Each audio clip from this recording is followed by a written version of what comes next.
వి gold trusted gold buyers మీరు తాకట్టు పెట్టిన బంగారాన్ని విడిపించి ఈ రోజు ఉన్న మార్కెట్ ధరకు కొనబడును. రేషన్ కార్డ్ తెలంగాణ వ్యాప్తంగా మనకందరికీ తెలుసు. రేషన్ కార్డుకి సంబంధించి చాలా మంది ప్రజలు ఎదురు చూస్తున్నారు. 10 ఏళ్ల నుంచి ఒక్క రేషన్ కార్డు కూడా మంజూరు కాలేదు కాబట్టి రేషన్ కార్డుకి సంబంధించి అప్లికేషన్స్ కూడా చాలా పెద్ద ఎత్తునే మొన్న ప్రజాపాలనలో భాగంగా అప్లికేషన్స్ తీసుకోవడం జరిగింది. సో చాలా మంది రేషన్ కార్డు లేనటువంటి వాళ్లకు ఈ సంక్షేమ పథకాలు రాష్ట్ర సర్కార్ ఏదైతే అమలు చేస్తుందో రేషన్ కార్డు లేందే ఇవ్వదు అనేది కూడా చాలా మట్టుకైతే అర్థమైన పరిస్థితి. ప్రభుత్వం ఎన్ని చెప్తున్నా సరే, రేషన్ కార్డు లేకున్నా మేము అర్హులకు ఇస్తామని చెప్తున్నా సరే, రేషన్ కార్డు ఉంటేనే రాష్ట్ర సర్కార్ ఇచ్చేటటువంటి అన్ని సంక్షేమ పథకాలకు రేషన్ కార్డే ప్రామాణికంగా మారుతుంది అని అందరికీ తెలిసిందే. అందులో భాగంగానే ఎవరైతే మిస్ అయినరో, ప్రజాపాలనలో భాగంగా ఎవరికైతే రేషన్ కార్డు రాలేదో, ఆ రేషన్ కార్డుకి రిజెక్షన్ ఎవరికైతే వచ్చిందో మళ్ళీ వాళ్లకు అవకాశం కల్పిస్తూ రేషన్ కార్డులకు సంబంధించిన అప్లికేషన్స్ ఇప్పుడు ఎక్కడ చెయ్యాలి, మరి మేము మొన్న అప్లై చేసుకోలేదో లేదంటే మాకు రాలేదో అనే కంప్లైంట్స్ ఎవరికైతే ఉంటాయో వాళ్ళకు ఒక రకంగా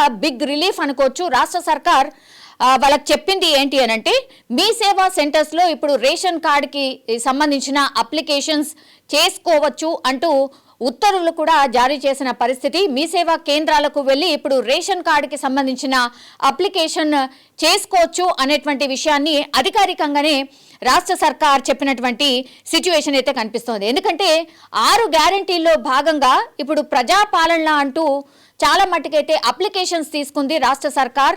దానికి సంబంధించి ఒక పెద్ద వ్యవస్థనే క్రియేట్ చేసి రేషన్ కార్డులకు సంబంధించి ఎవరికి లేవు, ఆర్ ఇందిరమ్మ ఇళ్ళు ఎవరికి రావాలి, ఇట్లా చాలా విషయాలు ఈ 6 గ్యారంటీలకు సంబంధించి ఎవరికైతే ఏవేవి కావాలో అనేటువంటిది ప్రజాపాలనలో పూర్తిగా వీళ్ళు ఒక అప్లికేషన్ ఫామ్ని అందజేసి ప్రజలకే ఫిల్ చేయమని చెప్పినటువంటి పరిస్థితి. చాలా మంది అప్పుడు రేషన్ కార్డు కావాలి అనే అప్లికేషన్స్ పెద్ద ఎత్తున వచ్చాయి. ఎందుకంటే 10 ఏళ్ల తర్వాత కొత్త రేషన్ కార్డ్స్కి సంబంధించి ఒక పెద్ద అప్డేట్ అయితే వచ్చింది. రేషన్ కార్డులు మాకు కూడా రాబోతున్నాయని ప్రజలైతే సంతోషించిన పరిస్థితి. ఎందుకంటే 2023 ఎన్నికల్లోనే అధికారంలోకి ఎప్పుడైతే కాంగ్రెస్ సర్కార్ వచ్చిందో ఈ 6 గ్యారంటీల అమల్లో భాగంగా తెల్ల రేషన్ కార్డు ఉంటేనే పూర్తిగా ఇవన్నిటికీ అర్హులుగా ఉంటారు కాబట్టి, సో రేషన్ కార్డులు ఉంటేనే ఇవన్నీ మాకు పథకాలు అందుతాయి కాబట్టి రేషన్ కార్డే ముందుగా ప్రామాణికం. చాలా మంది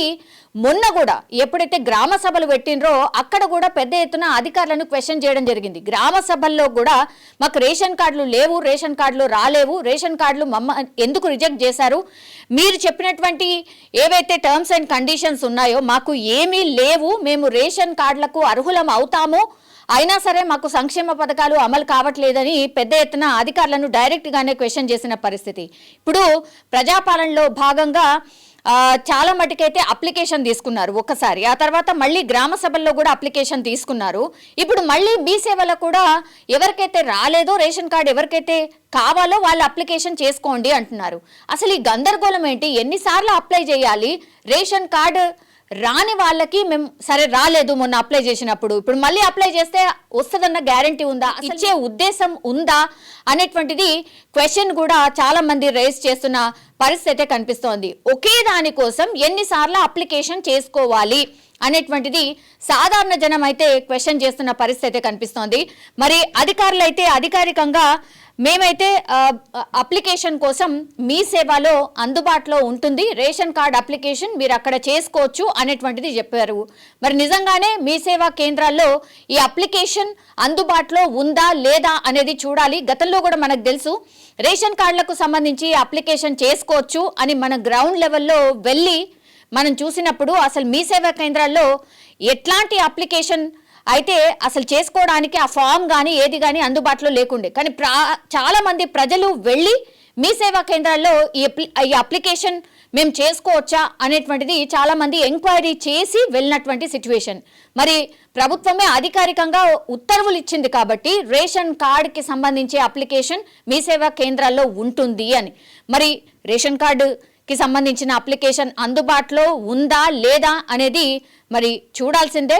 నిజంగానే ఈసారైనా మరి ప్రభుత్వ ఉత్తర్వులను మీ సేవా కేంద్రాల్లో ఖచ్చితంగా పాటిస్తారా లేదా అనేది కూడా చూడాల్సిందే. కానీ చాలా మంది, కొన్ని లక్షల మంది, వేల మంది కుటుంబాలైతే రేషన్ కార్డుకి సంబంధించి ఎదురు చూస్తున్నారు. ఆ అప్లికేషన్ ఉంటే మాత్రం నిజంగానే ప్రభుత్వం ఈసారైతే కరెక్ట్గానే చెప్పింది అనుకుంటారు. ఒకవేళ లేకపోతే మాత్రం దీనిపైన కూడా పెద్ద ఎత్తున ప్రభుత్వం మీద విమర్శలు వచ్చే అవకాశమే కనిపిస్తోంది.